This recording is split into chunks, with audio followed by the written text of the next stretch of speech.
రివ్యూని, రోస్టింగ్‌ని కలపకూడదు అనేది నా పాయింట్ ఆఫ్ వ్యూ. ఇదంతా జస్ట్ నా పాయింట్ ఆఫ్ వ్యూ మాత్రమే. Hi guys, welcome back to Filmy stock. ఈరోజు చాలా రోజులైంది సండే వీడియో చేసి. ఈరోజు ఏం మాట్లాడుకుంటున్నామంటే, థంబ్‌నెయిల్‌లో చూసినట్టు మూవీ రివ్యూస్ మీద కొంతమంది మీద కేసెస్ పడ్డాయి. వాళ్ళెవరు, వాటి గురించి మాట్లాడుకుందాం. అండ్ అసలు ఎప్పటినుంచో సినిమాలున్నాయి. ఇంకొక 1 ఇయర్ అయితే 95 ఇయర్స్ అవుతుంది తెలుగు సినిమా స్టార్ట్ అయ్యి. ఎలా చెప్తున్నానంటే 2007లో వజ్రోత్సవం జరిగింది. సో 2027 అంటే 20 ఇయర్స్, సో 95 ఇయర్స్ అవుతుంది. 95 ఇయర్స్ అంటే ఇంకొక 6 ఇయర్స్ ఆగితే 100 ఇయర్స్ కూడా అవుతుంది. అప్పుడు మళ్ళీ ఈవెంట్ జరుగుతారు, అందరు కలుస్తారు. మళ్ళీ వజ్రోత్సవం లాంటి ఈవెంట్ కూడా జరగచ్చు. సరే, మనం మళ్ళీ దాని గురించి తర్వాత మాట్లాడుకుందాం. సో ఇన్ని ఇయర్స్ లేని ప్రాబ్లం రీసెంట్గానే ఎందుకు వచ్చింది, అసలు కేసులు వేసే వరకు ఎందుకు వెళ్ళింది? ప్రతి దాని మీద రివ్యూస్ ఉంటాయి, ప్రతి ప్రోడక్ట్ మీద ఉంటాయి, ప్రతి సర్వీసెస్ మీద మనం రివ్యూస్ ఇస్తాం. సో పర్టికులర్గా ఈ మూవీస్ మీద, అది కూడా కొంతమంది మీద మాత్రమే ఎందుకు ఈ కేసులు వేశారు, అసలు ఏమేమి కేసులు వేశారు, వీటి గురించి మాట్లాడుకుందాం. అండ్ వాళ్ళ సైడ్ అంటే మూవీ ఇండస్ట్రీ సైడ్ వాళ్ళ పాయింట్స్ ఏంటి, ఈ రివ్యూస్ వీళ్ళ సైడ్ పాయింట్ ఆఫ్ వ్యూ ఏంటి, వీళ్ళ పాయింట్స్ ఏంటి, అండ్ అసలు ఈ ఇష్యూ మొత్తం మీద నా పాయింట్ ఆఫ్ వ్యూ ఏంటి కూడా అన్ని డీటెయిల్గా మాట్లాడుకుందాం. కానీ దానికంటే ముందు ఛానల్ సబ్స్క్రైబ్ అవ్వకపోతే సబ్స్క్రైబ్ చేసుకోండి.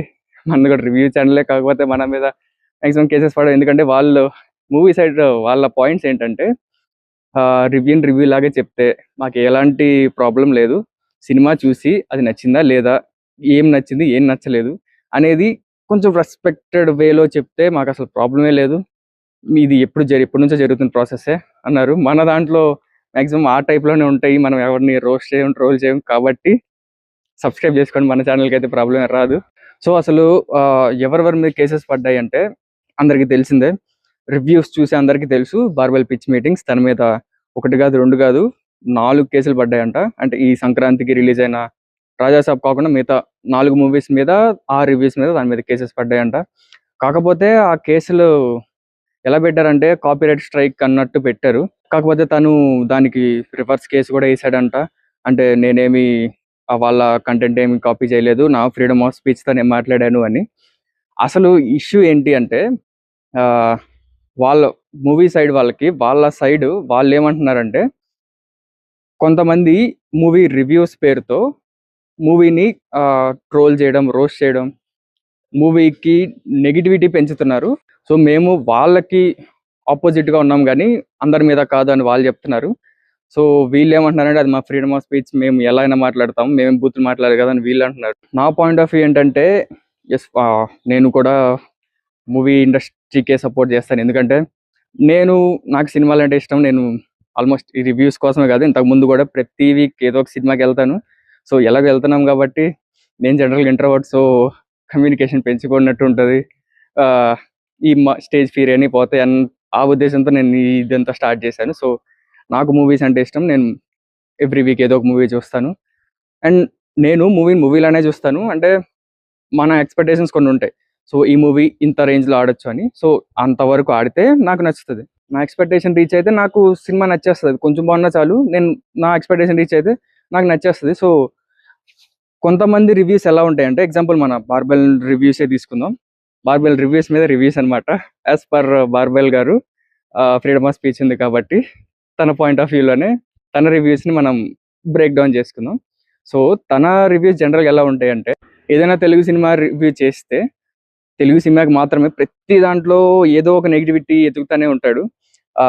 ఎగ్జాంపుల్ మన శంకర్ వరప్రసాద్ గారి రివ్యూలో అది కామెడీ సినిమా, తను ఏమంటాడంటే, ఏ సినిమా అది కామెడీ సినిమా అయితే నేను లాజిక్ ఎత్తకూడదా, నేను దాంట్లో కూడా లాజిక్ ఎదుగుతాను అంటాడు.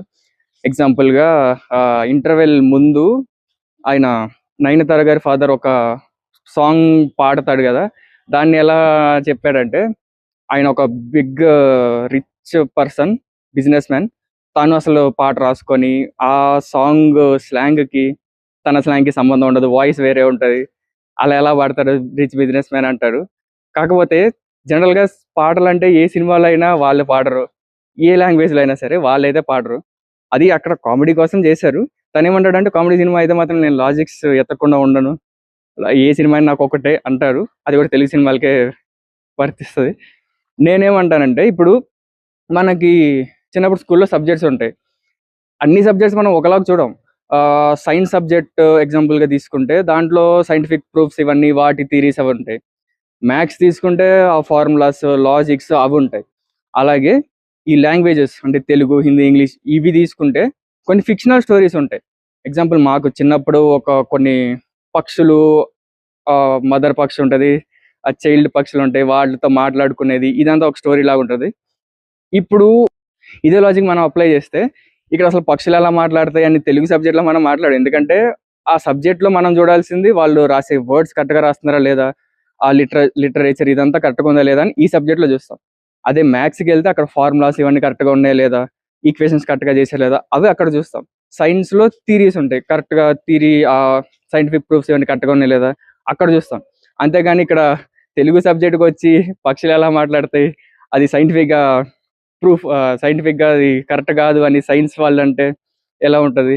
అండ్ మ్యాథ్స్ వాళ్ళు వచ్చి అసలు తెలుగులో ఏ ఫార్ములా మీద ఏ ఈక్వేషన్ మీద అవి మాట్లాడుతుందని అలా చెప్పరు కదా. అంటే ఏ జోనర్కి తగ్గట్టు ఆ జోనర్ సినిమాలే చూడాలి.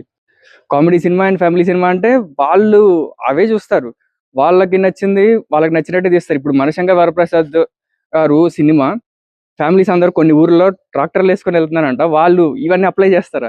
బిజినెస్ మ్యాన్ ఎలా మాట్లాడతాడు, వాళ్ళకి అవి అవసరం లేదు. వాళ్ళ ఆడియన్స్, ఆయన తీసే సినిమా ఆడియన్స్ వాళ్ళే. సో వాళ్ళకి నచ్చేలాగా ఆయన తీస్తారు. తినేమంటాడు అండ్ తినే అప్లై చేసే లాజిక్స్ తెలుగు సినిమాలకే అప్లై అవుతాయి. అండ్ మనశంకర్ వరప్రసాద్ సినిమాలో అసలు సంబంధం లేని రాజాసాబ్ని తీసుకొచ్చి అక్కడ కూడా రాజాసాబ్ని ట్రోల్ చేస్తూ అంత బడ్జెట్ పెట్టి ఎలా తీశారు, దురేందర్ 250 crores-తో 2 parts తీసేశారు, వాళ్ళు అసలు మన తెలుగు వాళ్ళు అసలు డబ్బులన్నీ వేస్ట్ చేస్తారని మాట్లాడుతున్నారు. అండ్ ఈ cinema Manashankar Varaprasad cinema making cost అంటే రెమ్యూనరేషన్స్ ఇవన్నీ తీసేస్తే less than 30 crores-తో తీశారంట. దీని గురించి మాత్రం మాట్లాడలేదు, దురేందర్ గురించి మాట్లాడారు. అండ్ తిని చెప్పే లాజిక్స్ దురేందర్లో మాత్రం అప్లై అవ్వలేదు. నేను దురేందర్ సినిమా థియేటర్లో చూడాలి, అది హిందీలోనే రిలీజ్ అయింది. నాకు సినిమా కంప్లీట్గా హిందీలో అర్థం చేసుకునేంత హిందీ నాకు రాదు కాబట్టి నేను చూడలేదు. తెలుగులో నెట్ఫ్లిక్స్లో రిలీజ్ అయ్యాక చూశాను. నాకు చాలా నచ్చింది సినిమా, థియేటర్లో చూసుంటే ఇంకా బాగుండేది అనిపించింది. కాకపోతే తన ప్రకారం ఇప్పుడు దురేందర్లో కూడా తను సేవ్ చేశాడు, తిను పెద్ద డాన్. సేవ్ చేయంగానే తన బ్యాక్గ్రౌండ్ వెరిఫికేషన్ ఏమీ చేయకుండా తన గ్యాంగ్లో జాయిన్ చేసేసుకొని పెద్ద పొజిషన్లో పెట్టేశాడు. అండ్ తన సీక్రెట్స్ అన్నీ కూడా చెప్పేస్తాడు. సో అంత పెద్ద డాన్ అయినప్పుడు బ్యాక్గ్రౌండ్ వెరిఫికేషన్ చేసుకోడా, ఇలాంటి లాజిక్స్ అన్ని తను అక్కడ పట్టించుకోడు. అఫ్ కోర్స్ అంటే ఇప్పుడు కొన్ని సినిమాటిక్ లిబర్టీస్ అని ఉంటాయి. ఇప్పుడు తను అసలు ఎలా జాయిన్ అయ్యాడు, తను గ్యాంగ్లో జాయిన్ అయ్యాడు, అది ఎలా చూపించాలంటే వాళ్ళు ఈ ప్రాసెస్ తీసుకున్నారు. అఫ్ కోర్స్ అది బాగానే ఉంది, యాక్సెప్ట్ చేసాం, అందరం చూసాం. దీంట్లో మాత్రం లాజిక్స్ ఎదరు. తను తెలుగు సినిమాలే నచ్చట్లేదు అంటాడు, తెలుగు సినిమాల్ని కిల్ చేసేలాగే చూస్తాడు. తన టార్గెట్ ఆడియన్స్ ఎవరైతే ఈ తెలుగు సినిమాలు నచ్చవో లేదా ఆ పర్టికులర్ సినిమా నచ్చకుండా ఉంటారో, ఎగ్జాంపుల్ ఇప్పుడు ఒక పెద్ద సినిమా రిలీజ్ అయితే ఆ సినిమా యావరేజ్ టు డీసెంట్ రేంజ్లో ఉంటే రివ్యూ చూసే ఆడియన్స్ మొత్తంలో ఒక 10% ఆ పర్టికులర్ సినిమాకి కానీ ఆ పర్టికులర్ హీరోకి కానీ ఫ్యాన్స్ ఉంటారు. అండ్ నెక్స్ట్ మూవీ లవర్స్ అంటే పర్టికులర్ సినిమా కానీ ఫ్యాన్స్ కానీ సంబంధం లేకుండా సినిమా పర్లేదు బాగానే ఉన్నా కూడా చూసే వాళ్ళు ఉంటే వాళ్ళు ఒక 10% ఉండొచ్చు. అండ్ మ్యూచువల్ ఫ్యాన్స్ అనుకోవచ్చు, వాళ్ళు ఒక 5% వేసుకున్నా ఈ సినిమా యావరేజ్ టు డీసెంట్గా ఉంటే బాగానే ఉంది అని చెప్పేవాళ్ళు మ్యాక్సిమం 25% ఉండొచ్చు రివ్యూస్ చూసే వాళ్ళలో. అండ్ మిగతా 75% సినిమా యాంటీ ఫ్యాన్స్. ఆ ఒక్క హీరోకి ఎంతమంది యాంటీ ఫ్యాన్స్ ఉంటారో తెలియదు. అండ్ వాళ్ళందరూ సినిమాలో ఎక్కడ నెగిటివిటీ వస్తుందా అని చూస్తూనే ఉంటారు. సో వీళ్ళు ఏం చేస్తారంటే, మనకి జనరల్గా మనం సినిమా చూసేటప్పుడు మనం కొన్ని సీన్స్కి అక్కడ నవ్వు రావచ్చు, థియేటర్లో మనం నవ్వి కూడా ఉండొచ్చు లైట్గా. కాకపోతే ఇలాంటి యాంటీ రివ్యూస్ చూసినప్పుడు వాళ్ళకి ఏమనిపిస్తుంది అంటే తినకు నవ్వు రాలేదు కదా, సో చాలా మంది నవ్వు రాకుండా ఉండొచ్చు. ఎందుకంటే తన కామెంట్స్ కూడా అలాగే ఉంటాయి. ఈ మనశంకర్ వరప్రసాద్ దానికి నేను కొన్ని కామెంట్స్ చూసా కింద, అవి ఎలా ఉన్నాయంటే అందరూ పెయిడ్ రివ్యూస్ అనుకున్నాను, ఒక్కళ్ళన్నా జెన్యున్గా ఉన్నారు అని కొంతమంది, ఇంకొంతమంది అయితే ఎక్కడ పాజిటివ్ చెప్తామని భయపడ్డాను అని, ఇలాంటి కొన్ని కామెంట్స్ వస్తాయి. దీనివల్ల ఏమవుతుందంటే సినిమాకి పాజిటివిటీ కంటే నెగిటివిటీ పెరుగుతుంది. అండ్ తిన ఆడియన్స్ మినిమం 2 to 5 lakhs మధ్యలో ఉంటారు. అది పెద్ద సినిమా అయితే ఇంకా ఎక్కువ ఉండొచ్చు, చిన్న సినిమా కొంచెం తగ్గచ్చు. సో ఇంత నెగిటివిటీ పెంచుతున్నారు కాబట్టి మూవీ రివ్యూస్ పేరుతో ట్రోల్స్ అండ్ నెగిటివిటీ చేస్తున్నారు కాబట్టి వాళ్ళు దాన్ని అపోజ్ చేస్తున్నారు.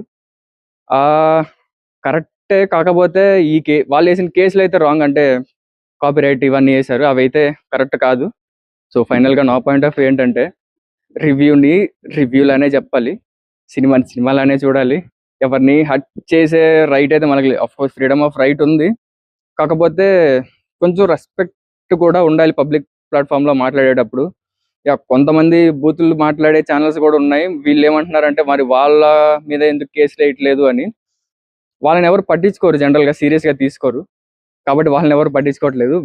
బార్బెల్ అండ్ ఇలాంటి కొన్ని ఛానల్స్ని చాలా మంది సీరియస్గా తీసుకొని వీళ్ళు బాగలేదు అంటే చాలా మంది సినిమాలు గడడం కూడా మానేస్తున్నారు. అండ్ దీన్ని ప్రమోషనల్గా అంటే మంచి బాగున్న సినిమాని కూడా ఈ వీడియోస్ చూపించి బాగలేదు, మీరు ఎక్కువ పాజిటివిటీ చేస్తున్నారు అని కూడా చెప్తున్నారు. సో అది కరెక్ట్ కాదేమో తెలుగు ఫిలిం ఇండస్ట్రీకి అనేది నా ఒపీనియన్.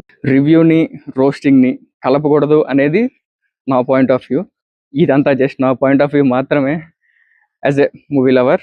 సో ఈ ఇష్యూ మీద మీ పాయింట్ ఆఫ్ వ్యూ కామెంట్ చేయండి. వీడియో నచ్చితే లైక్ చేయండి, మీ ఫ్రెండ్స్ అండ్ ఫ్యామిలీతో షేర్ చేయండి. ఇంకా మంచి వీడియోస్తో కలుసుకుందాం. Stay tune to Filmy Stack. Bye.